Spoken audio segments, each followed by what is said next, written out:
I work nights at a hospital downtown, 12-hour shifts 3 days a week. The routine is so locked in that the world outside the hospital barely feels real to me anymore, just something. I drive through on the way home. My apartment is on the 4th floor of a converted building in East Columbus, Unit 4B. I've lived there 2 years and never had a single problem with it.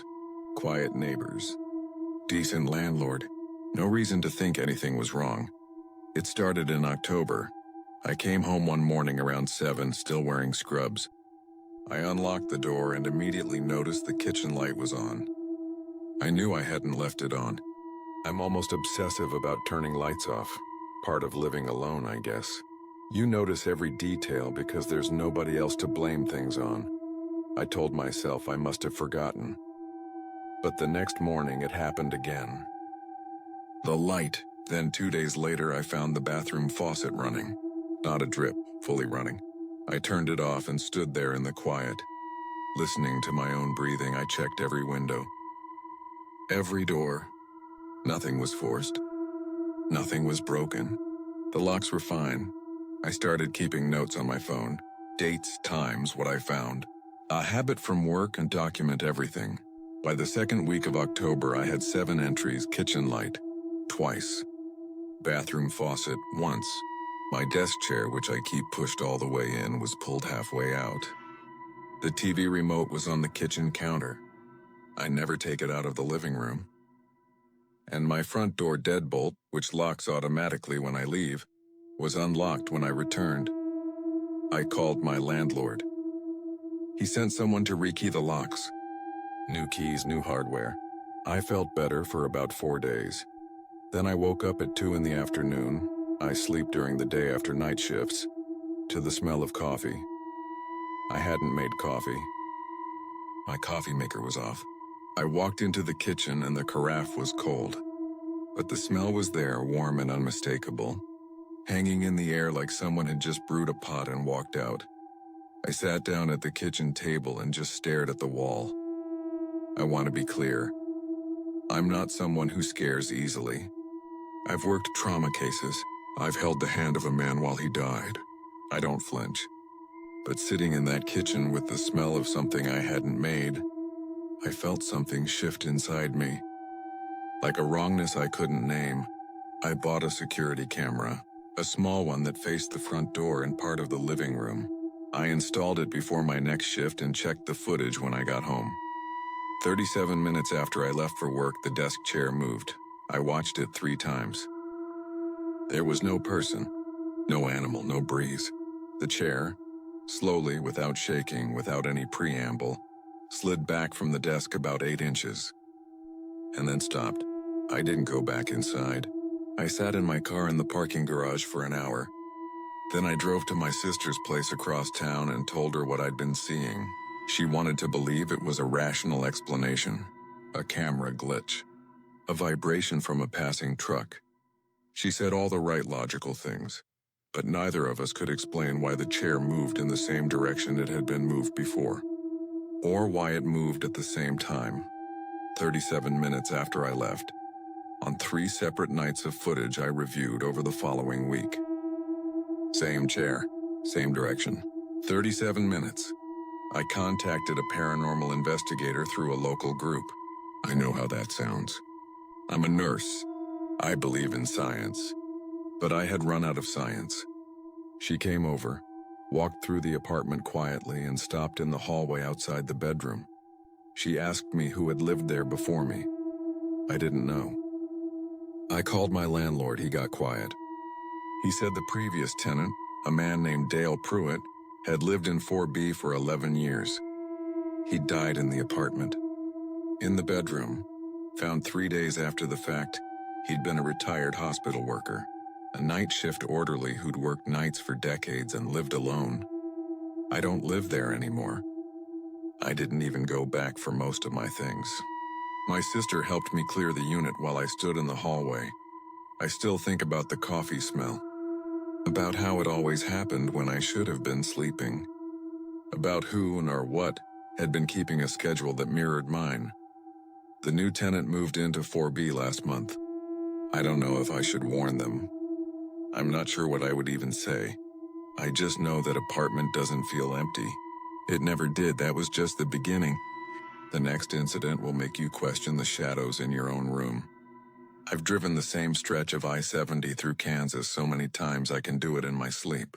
13 years hauling freight. I know every rest stop, every overpass, every town that's little more than an exit sign and a grain elevator. I thought I knew it all. I was wrong about that. It was March. I was about 6 hours into a 16-hour run heading east toward Kansas City. It was late, close to 3 in the morning, and the road was empty in both directions as far as the headlights could reach. That part of I-70 is flat and straight for miles at a stretch. No surprises. I started noticing the sign around mile marker 85. It was one of those old highway signs, the kind with the reflective lettering that picks up headlights from a distance. It said diner and open 24 HRs to exit 88. I'd never seen that sign before. And I mean never. 13 years on that road.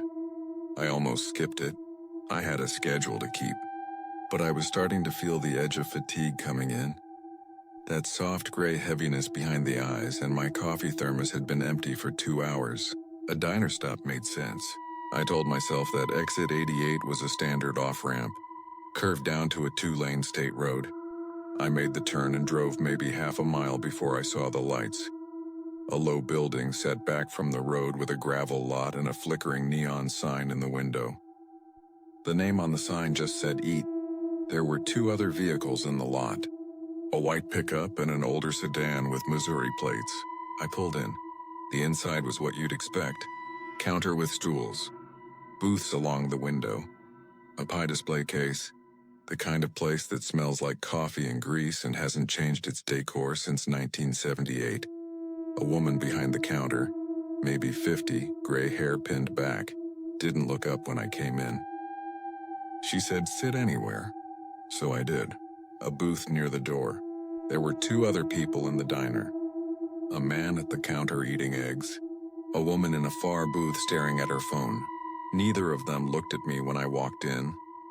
The waitress came over. I ordered coffee and a piece of whatever pie was in the case. She wrote it down on a small pad even though there was nothing else to forget. Here's where it started to feel wrong. I was sitting there drinking my coffee, looking out the window at my truck in the lot, and I realized I couldn't hear anything. Not the road. Not the ventilation system. Not the man eating eggs, even though I could see his fork moving. The diner had a total silence to it that had nothing to do with quiet. It was the absence of something. I tried to make conversation with the waitress when she refilled my cup. I asked her how long the diner had been there. She looked at me.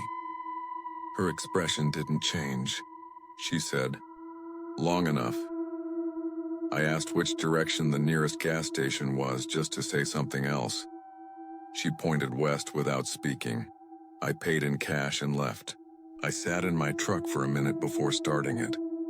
I looked back at the diner window. The woman with her phone was still there. The man was still eating. The waitress was standing at the counter looking straight ahead. None of them had moved. I pulled back onto the state road, got back on I-70 and kept driving. I stopped at a pilot travel center about 40 miles up and asked the kid at the register if he knew the diner at exit 88. He looked at me like I'd asked him about something on another planet. Said he'd been working that stretch of highway for 4 years and there was no exit 88. I-70 through that county goes from exit 84 to exit 91. I pulled up my GPS logs. They showed me stopping for 11 minutes at a coordinate that sits in the middle of a field. Not a building, not a road, a field. I called the company dispatcher to check my in-cab camera footage. We have front-facing cameras for insurance. He sent me the file.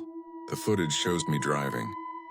Then 11 minutes of me parked, headlights on, engine running, in what looks like an empty gravel lot with nothing around it. No building. No other cars. No sign. Just me, sitting in the cab, not moving, staring straight ahead. I don't remember that. I remember the booth, the coffee, the pie. I still drive that route, but I don't stop between mile 85 and 91 anymore. I don't care how tired I get, and I've never seen that sign again. I'm not sure if that's a relief or not.